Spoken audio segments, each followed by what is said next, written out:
8 नवंबर 2021 ये दिन याद रखना, क्योंकि इंडिया में कोल इंडिया के 2010 के आईपीओ के बाद सबसे बड़ा आईपीओ इस दिन आया था। ये एक ऐसी कंपनी थी जिस सालों से लॉस बना रही थी। के प्रमोटर ने पब्लिक प्लेटफॉर्म पे ये तक कहा कि हमें नहीं पता कि हम कभी प्रॉफिट में आएंगे या भी नहीं, और इस कंपनी को लोगों ने भर भर के दाद दी, भर भर के इसके आईपीओ में अप्लाई कर दिया। जब ये आईपीओ आया था तब लोगों की सिचुएशन ये थी,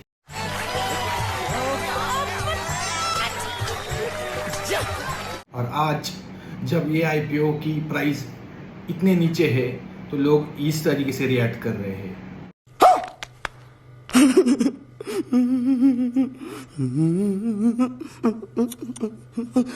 आप जान ही गए होंगे मैं किस आईपीओ के बारे में बात कर रहा हूँ।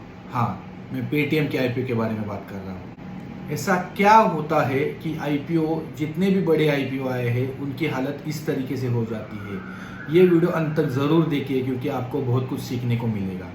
मैं अविनाश निकम आप सभी का स्वागत करता हूँ। इनिशियल पब्लिक ऑफर, ये डेफिनेशन तो आप सभी को पता है, लेकिन इसके अलावा इन्वेस्टमेंट गुरु वॉरेन बफेट जी ने और 3 डेफिनेशन बताई है। इसमें से पहली डेफिनेशन है इट्स प्रोबेबली ओवर प्राइस, यानी जब भी कोई बड़ा आईपीओ आता है थोड़ा सा ओवर प्राइस होता है। दूसरी डेफिनेशन है इमेजिनरी प्रॉफिट्स ओनली, यानी जो भी प्रॉफिट्स होता है थोड़ा इमेजिनरी होता है।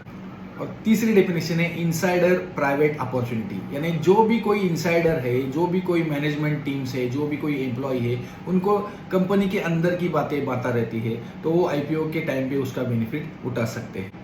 ये वीडियो बनाने से पहले जितना भी मैंने पढ़ा, जितना भी मैंने जाना, उसके हिसाब से मैं कुछ 5 तथ्य है, ये तथ्य आप जानोगे तो आपको भी समझ में आएगा कि आईपीओ किस तरीके से वर्कआउट होते हैं। पहला तथ्य है fear of missing out, FOMO, यानी जब भी कोई बड़ा आईपीओ आता है तो आपको विप्रो की कहानियां बताई जाती है, आपको इन्फोसिस की कहानियां बताई जाती है, सोशल मीडिया पे, न्यूज़ मीडिया पे ये कहानियां आती रहती है कि अगर आपने विप्रो के आईपीओ में इन्वेस्टमेंट कर दिया होता तो आप करोड़पति बन जाते, अगर आपने इन्फोसिस के आईपीओ में इन्वेस्टमेंट कर दिया होता तो आप अरबपति बन जाते। ये कहानियां इस तरीके से पेश की जाती है। फियर ऑफ मिसिंग आउट को बिहेवियर फाइनेंस में बहुत इंपॉर्टेंट है। ये इस तरीके से काम करता है कि आपको ऐसा लगता है कि अगर ये मौका इस आईपीओ में निवेश करने का मैंने छोड़ दिया तो जिंदगी का सबसे बड़ा मौका मेरे हाथ से गवा दूंगा मैं, इसलिए सब लोग आईपीओ में निवेश करते हैं। दूसरा है हर्ड मेंटेलिटी। इसको क्या कहते हैं कि सुनी सुनाई बातों पे लोग निवेश करते हैं। अगर बाजू वाले ने निवेश कर दिया है तो मैं भी निवेश कर दूंगा, इस तरीके से ये वायरल होते जाता है और सब लोग निवेश करते हैं। अगर एक एग्जांपल दिया जाए तो 2015 में एडलैब्स एंटरटेनमेंट के नाम से इमेजिका वर्ल्ड का एक आईपीओ आया था। करीब 200 रुपए के करीब आया हुआ आईपीओ आज के दिन में रुपए पे ट्रेड कर रहा है। ये क्यों हुआ? क्योंकि उस समय उसको इस तरीके से पेश किया कि ये वॉल्ट डिज्नी जैसा इसका आईपीओ होगा, ये वॉल्ट डिज्नी जैसा शेयर बन जाएगा। तीसरा तथ्य है bull market IPO. Maximum IPO bull market phase में आते हैं, क्योंकि बुल मार्केट फेज में सारे लोग ऑप्टिमिस्ट होते हैं, सबको लगता है कि अभी यहाँ से मार्केट ऊपर जाएगा। तो जब भी प्रमोटर अपना आईपीओ इस माहौल में लाता है तो वैल्यूएशन जितना चाहे वो ले सकता है। पेटीएम का ही ले लो, 1,40,000 करोड़ का वैल्यूएशन बताया और कितना आईपीओ लाया? 18,400 करोड़ का। इतना बड़ा आईपीओ आया और भर भर के लोगों ने इसमें निवेश किया है। ये कभी कभी ऐसे भी आईपीओ आते हैं जो इस वैल्यूएशन पे आते हैं कि उस सेक्टर में मार्केट लीडर से महंगे वैल्यूएशन पे उनको प्राइस मिल जाता है। चौथा है मार्केटिंग गिमिक्स।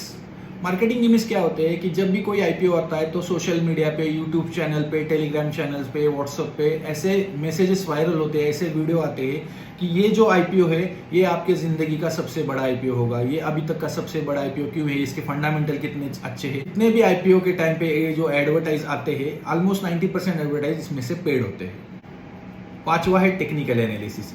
जब भी कोई आईपीओ होता है तो प्रमोटर पैसा बनाने के चक्कर में उस आईपीओ के फंडामेंटल को खींच के बहुत बड़े वैल्यूएशन पे उसकी प्राइस लिस्टिंग करता है।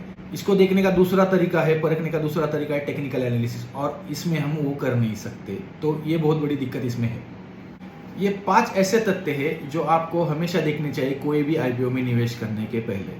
मैं ऐसा नहीं कह रहा हूँ कि सारे आईपीओ ऐसे रहते हैं। अभी रिसेंटली लिस्टेड हुए अदानी विल्मर, लक्ष्मी ऑर्गेनिक में पारस डिपेंड जैसे कुछ अच्छे नाम हैं जिन्होंने निवेशकों को पैसा भी बना के दिया है। 2015 में एक आईपीओ आया था मनपसंद ब्रेवरेज, ये मैंगो सिरप बनाता था। लेकिन इसके आईपीओ को इस तरीके से बेचा गया कि आगे आने वाले टाइम में ये कोको कोला को और पेप्सी को भी पीछे छोड़ देगा। 2019 में सबको पता है कि इसका क्या होगा। तो आप सभी को मेरी रिक्वेस्ट यही रहेगी, जब भी कभी आईपीओ में निवेश करोगे तो कंपनी के फंडामेंटल्स को जानने की कोशिश करिए, कंपनी के फ्यूचर प्लान के बारे में जानने की कोशिश करिए और उसके हिसाब से ही आप निवेश करिए। आप सभी के इन्वेस्टमेंट जर्नी को मेरी ओर से शुभकामनाएं। धन्यवाद।